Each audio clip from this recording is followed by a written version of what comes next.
Assalamualaikum warahmatullahi taala wabarakatuh. Bismillahirrahmanirrahim. Alhamdulillahirabbil alamin wassalatu wassalamu ala asyrafil anbiya'i wal mursalin wa ala alihi wa sahbihi ajmain. Qala rabbi shrah li sadri wa yassir li amri wahlul 'uqdatam min lisani yafqahu qawli.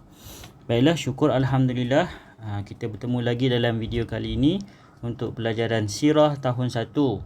Jadi hari ini kita akan sambung lagi pelajaran sirah kita di bawah tajuk baru, iaitu peristiwa penting yang berlaku. Anak-anak murid boleh merujuk buku teks muka surat 54. Baik.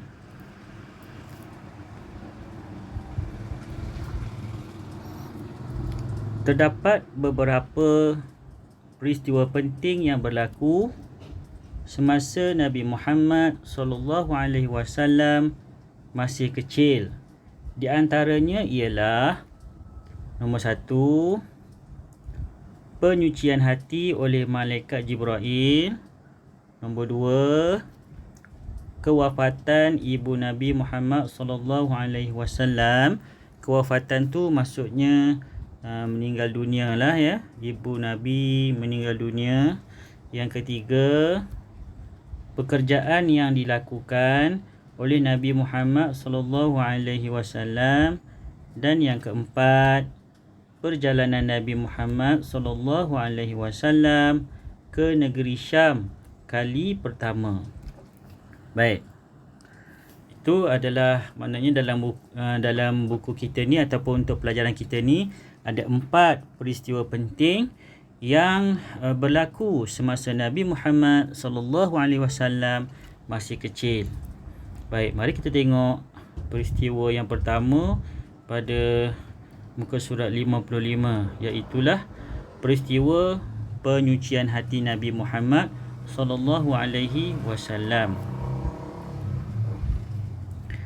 Nabi Muhammad SAW telah dibedah dadanya semasa berumur 4 tahun oleh malaikat Jibril. Peristiwa ini berlaku ketika baginda tinggal dalam jagaan Halimatus Sa'diyah.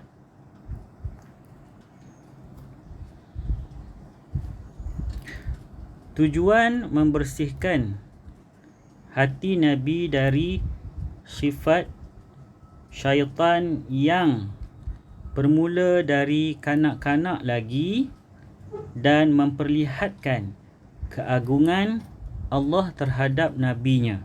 Itu tujuannya. Tujuannya ialah nak membersihkan hati Nabi daripada pengaruh syaitan, ya, daripada sifat syaitan ni sejak daripada Nabi kecil lagi, ya. Dan tujuan yang kedua, nak menunjukkan betapa Allah Ta'ala itu maha berkuasa dan maha agung, ya. Perkara yang mustahil pun Allah Ta'ala boleh lakukan. Di situlah nak menunjukkan betapa Allah Ta'ala itu maha agung dan maha berkuasa terhadap hamba-Nya. Baik, seterusnya pada muka surat 56. Pada muka surat 56,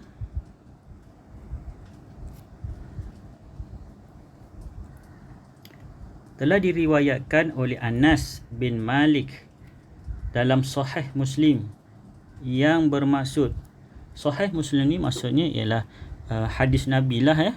Hadis Nabi yang diriwayatkan oleh Al-Muslim. Baik. Sesungguhnya Nabi Muhammad SAW telah didatangi oleh malaikat Jibril ketika baginda sedang bermain-main dengan sekumpulan kanak-kanak.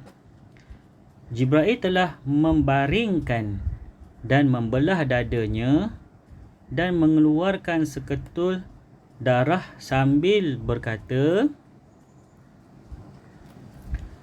"Inilah sasaran syaitan ke hatimu." Kemudian dibasuhnya di dalam bekas yang diperbuat dari emas dengan air Zam-Zam.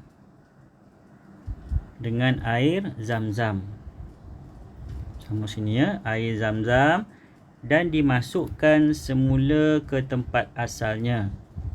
Kanak-kanak yang lain berlari menemui ibu susuan Halimatus Sa'diyah dengan melaung-laungkan bahawa Muhammad telah dibunuh.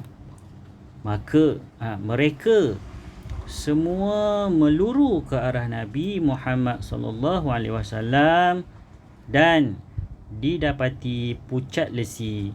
Jadi ketika Rasulullah bermain bersama dengan sekumpulan kanak-kanak, tiba-tiba baginda didatangi oleh malaikat Jibril dan membelah dada baginda dan mengeluarkan seketul daging, iaitu hati, dan membasuh hati tersebut di dalam bekas yang diperbuat daripada emas menggunakan air zam-zam. Jadi kanak-kanak yang lain-lain ini terkejut dan berlari ke rumah Halimatus Sa'diyah dan menjerit-jerit mengatakan yang Nabi telah dibunuh. Jadi bila dengar jeritan tu, jadi mereka semua melurulah kan, terkejutlah kan. Jadi berlari ke arah Nabi, dan apabila dia orang sampai ke Nabi, mereka lihat Nabi masih hidup tetapi keadaannya pucat lesi. Baik, mari kita sambung ke surat sebelah. Ke surat 57. Okey, itu tadi ialah peristiwa yang pertama, peristiwa penyucian hati Nabi Muhammad sallallahu alaihi wasallam. Okey, muka surat 57 ialah kewafatan ibu Nabi Muhammad sallallahu alaihi wasallam. Baik. Setelah Nabi Muhammad sallallahu alaihi wasallam berada di bawah jagaan Halimatus Sa'diyah selama 4 tahun, baginda telah dikembalikan kepada ibunya Aminah. Semasa umur Nabi 6 tahun, ibunya membawa baginda menziarahi pusara ayahandanya di Madinah bersama-sama pengasuhnya Ummu Aiman. Okey, selepas dibesarkan ataupun dijaga oleh Halimatus Sa'diyah sehingga umur 4 tahun, kemudian Halimatus Sa'diyah serah semula Nabi kepada ibunya Aminah. Okey, semasa umur Nabi 6 tahun, ibunya membawa baginda untuk menziarahi pusara ayahnya di Madinah bersama dengan pengasuhnya iaitu Ummu Aiman. Baik, seterusnya, lebih kurang sebulan berada di Madinah, mereka pulang ke Mekah. Dalam perjalanan pulang ke Mekah, ibunya mengalami demam panas lalu meninggal dunia. Jenazah Aminah dikebumikan di Abwa yang terletak di antara Madinah dan Mekah. Nabi sangat sedih dengan kewafatan ibunya. Kemudian baginda pulang bersama Ummu Aiman ke Mekah. Baik, kalau anak-anak tengok ataupun tonton video yang Ustaz bagi sebelum ni, yang video tentang kisah zaman Nabi Muhammad, kalau tengoklah kan, ada dalam video tersebut peristiwa semasa Aminah sakit, ya. Kemudian Aminah meninggal dunia dan dikebumikan di Abwa. Tengok betul video tu, ada ada dia punya klip untuk peristiwa yang masa Siti Aminah sakit tu. Dan kalau kamu perasan dalam video tu, semasa ibunya meninggal dunia, Nabi Muhammad SAW sangat sedih dan sangat terkejut sehingga baginda pengsan. Yalah, siapa tak sedih kan? Dahlah daripada kecil duduk dengan Halimatus Sa'diyah, baru 2 tahun duduk dengan ibu dia, kemudian ibunya jatuh sakit dan meninggal dunia. Jadi begitulah sedih kisah Nabi ni. Okey, mari kita sambung lagi pada muka surat yang seterusnya, peristiwa yang ketiga. Mari kita tengok peristiwa yang ketiga. Peristiwa yang pertama, peristiwa penyucian hati Nabi. Peristiwa yang kedua ialah kewafatan ibunda Nabi. Dan ini peristiwa yang ketiga, iaitulah pekerjaan Nabi Muhammad sallallahu alaihi wasallam.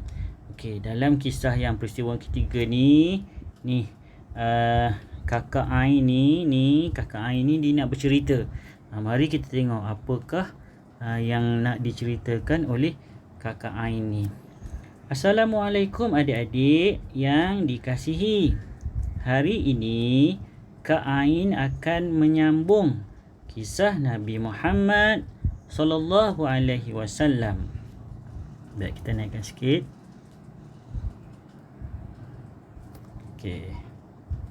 Baik, sambung Seperti yang adik-adik ketahui, setelah ibu dan datuknya meninggal dunia, Nabi telah dipelihara oleh bapa saudaranya Abu Talib. Untuk mengurangkan beban keluarga, baginda telah mengambil upah mengembala kambing. Mengembala kambing ni maksudnya dia menjagalah ya. Dia menjaga peniternakan kambing. Ketika berumur 12 tahun, baginda pernah mengikut bapa saudaranya berniaga ke negeri Syam. Walaupun tidak sempat menjalankan perniagaan, baginda bersungguh-sungguh ingin melakukan tugasnya dengan amanah dan bertanggungjawab. Jadi untuk peristiwa yang ketiga ni, iaitu pekerjaan Nabi Muhammad, ada dua. Yang pertama ialah mengembala kambing, yang kedua ialah menolong bapa saudaranya berniaga ke negeri Syam.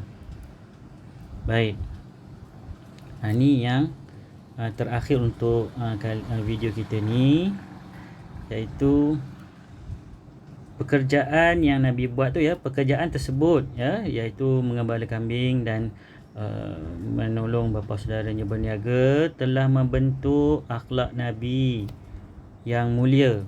Sekejap, usah besarkan sikit ya, kecil sangat.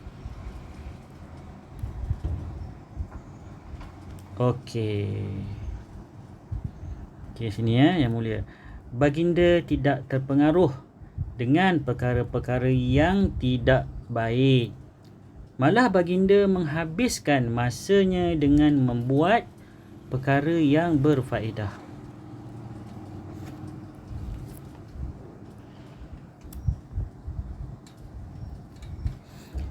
Adik-adik, marilah kita mencontohi akhlak Nabi Muhammad sallallahu alaihi wasallam yang sabar dan tabah menghadapi ujian dalam kehidupan baginda. Macam itulah kita sebagai orang Islam wajib ataupun sepatutnya kita menjadikan Nabi Muhammad sallallahu alaihi wasallam sebagai idola dan contoh tauladan untuk kita contohi ya, untuk kita beramal mengikut mengikut contoh yang Nabi Muhammad tunjukkan kepada kita. Baginda seorang yang sabar, baginda seorang yang jujur dan amanah. Walaupun dalam usia yang kecil, baginda diuji dengan peristiwa-peristiwa yang menyedihkan, tapi baginda begitu sabar dan baginda juga berusaha bersungguh-sungguh nak membantu bapa saudaranya. Semua kerja dan semua amanah tugas yang diberikan pada baginda, baginda akan lakukan dengan penuh amanah. Dan macam itulah juga kita ya, anak-anak ya. Kita tugas kita sekarang ni hanyalah untuk belajar. Jadi bila diberikan tugasan oleh guru-guru, juga tugasan oleh ibu bapa, kita anak-anak, kita wajib patuh dan kita wajib dengarlah apa yang ibu bapa dan guru-guru amanahkan, tugaskan kepada kita. Jadi mudah-mudahan kita akan jadi anak murid dan anak yang soleh. Okey, kita ada satu lagi peristiwa yang keempat. Nanti peristiwa yang keempat tu kita akan sambung pada video yang akan datang. Jadi macam biasa tugasan ustaz senang saja. Ustaz nak anak-anak semua ya tengok balik video ni, berlatih membaca jawi. Tengoklah berpandukan video yang ustaz buat ni, kemudian baca ya supaya kita dapat mempertingkatkan kemahiran bacaan jawi kita. Baik, itu saja video kita pada kali ini. InsyaAllah kita akan berjumpa pada video yang akan datang. Sekian saja daripada Ustaz. Assalamualaikum warahmatullahi wabarakatuh.